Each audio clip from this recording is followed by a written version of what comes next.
જય શ્રી કૃષ્ણ મિત્રો, ઉત્સવનો મહિમા ચેનલમાં આપનું સ્વાગત છે. મિત્રો, આજના વિડીયોમાં આપણે શ્રાવણ માસની અમાસે કરવામાં આવતું ગાય તુલસી વ્રતની વિધિ અને વ્રત કથા સાંભળીશું. શ્રાવણ માસની અમાસે આ વ્રત કરવું. એ વખતે વ્રત કરનારે સવારે વહેલા ઉઠી નાહી ધોઈ સર્વપ્રથમ ગાય તુલસીનું પૂજન કરવું. ત્યારબાદ કથા વાંચવી કે સાંભળવી, એકટાણું કરવું. એમાં લીલા શાકભાજી કે અનાજ ન ખાવા તથા લીલા રંગના કપડાં પણ ન પહેરવા. કુંવારી છોકરીઓ પોતાને મનગમતો વર મળી રહે એ માટે આ વ્રત કરી શકે છે, જ્યારે પરણેલી સ્ત્રીઓ પુત્ર મેળવવા માટે આ વ્રત કરી શકે છે. જગતપુર ગામમાં કોઈ એક બ્રાહ્મણી રહેતા હતા. તેમને એક દીકરી હતી. દીકરી સમજણી થઈ ત્યારે તેણે મનગમતો વર મેળવવા માટે ગાય તુલસીનું વ્રત કરવા માંડ્યું. પરંતુ એ વ્રત પૂરું કરે એ પહેલાં જ તે અકાળે મૃત્યુ પામી. બ્રાહ્મણી ખૂબ દુઃખી થઈ ગયા અને પોતાના નસીબનો વાંક કાઢતા શેષ જીવન વિતાવવા લાગ્યા. એ મૃત બ્રાહ્મણ કન્યાએ થોડા વખતમાં એક કોળી કુટુંબમાં જન્મ લીધો. ત્યાં તેનું નામ ચંદા પાડવામાં આવ્યું. સૌ કોઈ તેને ચંદાના નામે ઓળખવા લાગ્યા. પૂર્વજન્મ કરતાં આ જન્મમાં તે અધિક રૂપાળી દેખાવા લાગી. તેને જોઈને ચાંદો પણ શરમાઈ જતો. ચંદા ધીમે ધીમે મોટી થવા લાગી અને જોતજોતમાં જુવાન થઈ ગઈ. તેના મા બાપને હવે તેના લગ્નની ચિંતા થવા લાગી. દીકરી મોટી થાય એટલે મા બાપને ચિંતા થાય એ સ્વાભાવિક છે. એક વખત રાજાનો કુંવર શિકાર ખેલતા ખેલતા ચંદાની ઝૂંપડી પાસે આવી ચડ્યો. તેણે ચંદાને ત્યાં ઊભેલી જોઈ. તે ચંદાના રૂપથી અંજાઈ ગયો અને તેના પર મોહી પડ્યો. કુંવરે તો ચંદાની સમક્ષ તરત પ્રસ્તાવ રજૂ કરતાં કહ્યું, હું તારી સાથે લગ્ન કરવા માંગુ છું. આ સાંભળી ચંદા ઘડીભર ડઘાઈ ગઈ અને પછી શરમાઈને બોલી, કુંવરજી, અમે તો હલકી વર્ણના, અમારી કોળીની જાત તે મહેલમાં શોભતી હશે કંઈ? કુંવરે તેની એક પણ વાત ન માની. રાજાને ગમે તે રાણી, છાણા વીણતી આણી. એ કહેવત મુજબ કુંવર ગાંધર્વ લગ્ન કરી અને ચંદાને પોતાના મહેલમાં લઈ આવ્યો. રૂપાળી ચંદાને લઈ અને કુંવર મહેલમાં પધાર્યા. ત્યાં મા બાપે તેને જોઈ અને તેઓ પણ ખુશ થયા. થોડા વખત પછી મા બાપે કુંવરને રાજગાદી સોંપી દીધી અને તેઓ તપ કરવા વનમાં ચાલી નીકળ્યા. આમ ગાય માતાએ, તુલસી માતાએ કોળીની કન્યા ચંદાને મનગમતો વર અપાવ્યો, રાજપાટ અપાવ્યા. એ તો મહેલમાં રાણી બની અને ઠાઠથી મહાલવા લાગી. એક દિવસ રાજા ચંદાને લઈ અને મૃગયા રમવા નીકળી પડ્યો. વનમાં જઈ તેઓ ખૂબ આનંદ મસ્તી કરવા લાગ્યા. એટલામાં ચંદા રાણીને પાણીની તરસ લાગી. આથી તે સરોવર કાંઠે આવી.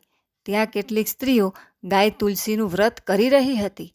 એ જોઈ ચંદાને નવાઈ લાગી અને એ સ્ત્રીઓને પૂછતા ખબર પડી કે આ વ્રત સંતાન પ્રાપ્તિ માટે કરવામાં આવે છે. તેથી ચંદાને પણ સંતાન પ્રાપ્તિ માટે વ્રત કરવાની ઈચ્છા થઈ. આ વાત તેણે રાજાને જણાવી. રાજાએ ખુશ થઈ અને તેને આ વ્રત કરવાની છૂટ આપી. થોડા દિવસ પછી શ્રાવણ માસ આવતા રાણીએ સહેલીઓ સાથે ગાય તુલસીનું વ્રત શરૂ કરી દીધું. રાણી ભક્તિપૂર્વક વ્રત કરે છે, ગાય તુલસીની પૂજા કરે છે, તેમને ઘાસ નીરે છે, તુલસી ક્યારે દીવો કરે છે, સાદું ભોજન જમી એકટાણું કરે છે. આમ રાણીએ વ્રત પૂરું કર્યું. એ વ્રતના પ્રતાપે તેને ઉધાન રહ્યા. આ વાત સાંભળી રાજા ખૂબ ખુશ થયો અને પ્રભુનો પાળ માનવા લાગ્યો. પરંતુ રાજાની અન્ય રાણીઓને આ ન ગમ્યું. તેઓ ઈર્ષ્યાથી બળી અને ખાખ થઈ ગઈ. 7મો મહિનો શરૂ થયો એટલે રાજા તરફથી ચંદા રાણીના પિતાને કંકોત્રી મોકલાવવામાં આવી. આથી પિતા તુરત રાજમહેલે આવી પહોંચ્યા. તેમને જોઈ અન્ય રાણીઓ હસવા લાગી, મજાક મસ્કરી કરવા લાગી. પરંતુ એની દરકાર કર્યા વિના ચંદા રાણીએ હોમ હવન કર્યા ને હાથે રાખડી બાંધી. આથી અન્ય રાણીઓ બોલી ઉઠી, કોળીની જાતને વળી રક્ષા કેવી ને રાખડી કેવી? પરંતુ રાજકુળની રીત પ્રમાણે રાણીને રાખડી બાંધ્યા વગર ન ચાલે. આથી દાસીઓએ 4 રસ્તાની માટી, હનુમાનજીની મળી, લોઢાની ચૂંક, કાળા રંગનું ઊન અને કાપડનો ટુકડો ભેગા કરી અને રાણીને રાખડી બાંધી અને ખોળો ભર્યો.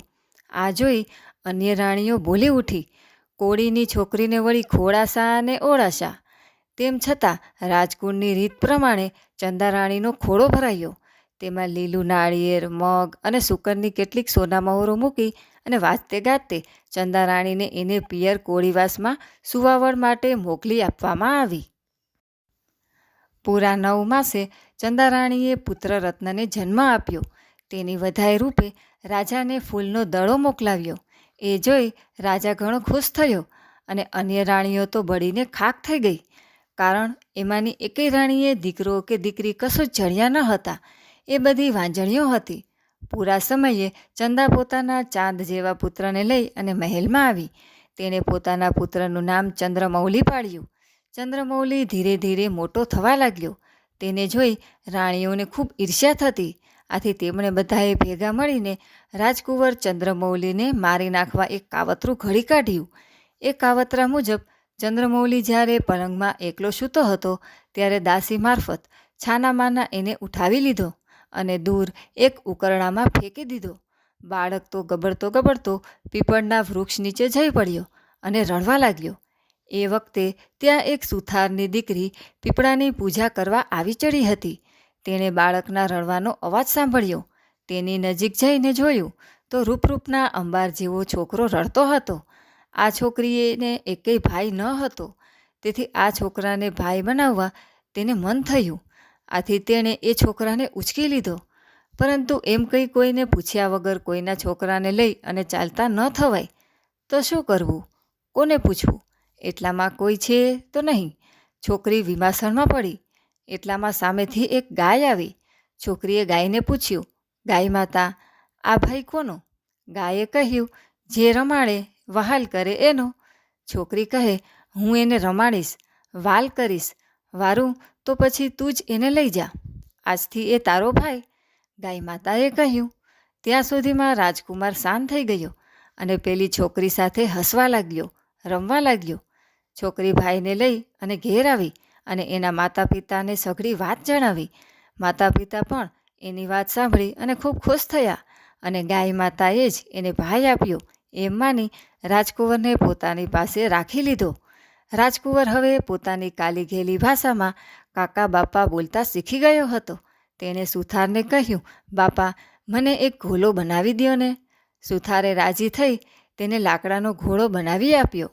થોડા દિવસ પછી લાકડાનો ઘોડો લઈ રાજકુંવર નદી કિનારે આવી પહોંચ્યો અને ઘોડાને નદીનું પાણી બતાવતા કહેવા લાગ્યો, ઘોલા ઘોલા પાણી પી લે. આ સાંભળી ત્યાં પાણી ભરવા આવેલી રાજમહેલની દાસીઓ હસવા લાગી અને તેમાંની એક ચીબાવેલ બોલી ઉઠી, અલી જોયું, સુથારનો છોકરો લાકડાના ઘોડાને પાણી પીવડાવવા નીકળ્યો છે, સાવ ગમાર છે. રાજકુંવર આ સાંભળી અને ગુસ્સે થયો અને ત્યાં પડેલો પથ્થર ઉઠાવી તેનો છૂટો ઘા કર્યો.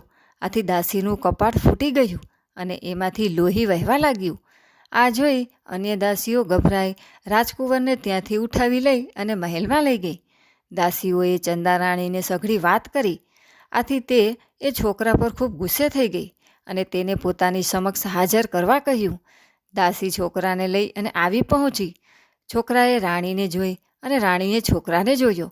બંનેની અરસપરસ નજર મળતાં જ એક ચમત્કાર થયો.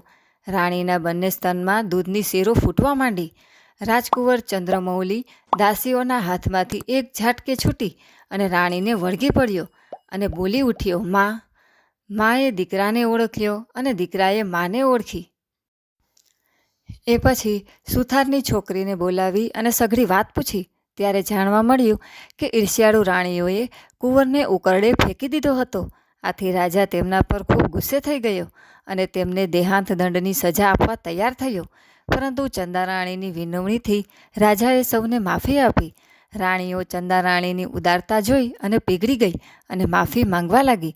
ચંદારાણીએ સૌને ગાય તુલસીનું વ્રત કરવા કહ્યું અને એ સી રીતે થાય એ પણ જણાવ્યું. ત્યાર પછી રાણીઓએ વ્રત કરવા લાગી. રાજકુંવર ચંદ્રમૌલીએ ઉંમરલાયક થતાં પિતાની ગાદી સંભાળી લીધી અને ઘણા વર્ષો સુધી ખાધું પીધું અને રાજ કર્યું. હે ગાય તુલસી માતા, જેમ તમે ચંદારાણીને ફળ્યા તેમ તમારું વ્રત કરનાર સૌ કોઈને ફળો, એ જ પ્રાર્થના. જય ગાય માતા, જય તુલસી માતા. તો મિત્રો, આજના વિડીયોમાં આપણે ગાય તુલસી વ્રતની વિધિ તથા વ્રત કથા સાંભળી. વિડીયો પસંદ આવે તો લાઇક, શેર તથા અમારી ચેનલ જો તમે પહેલીવાર જોઈ રહ્યા હોય તો સબસ્ક્રાઈબ કરવાનું ભૂલશો નહીં. સર્વે ભક્તોને મારા જય શ્રી કૃષ્ણ.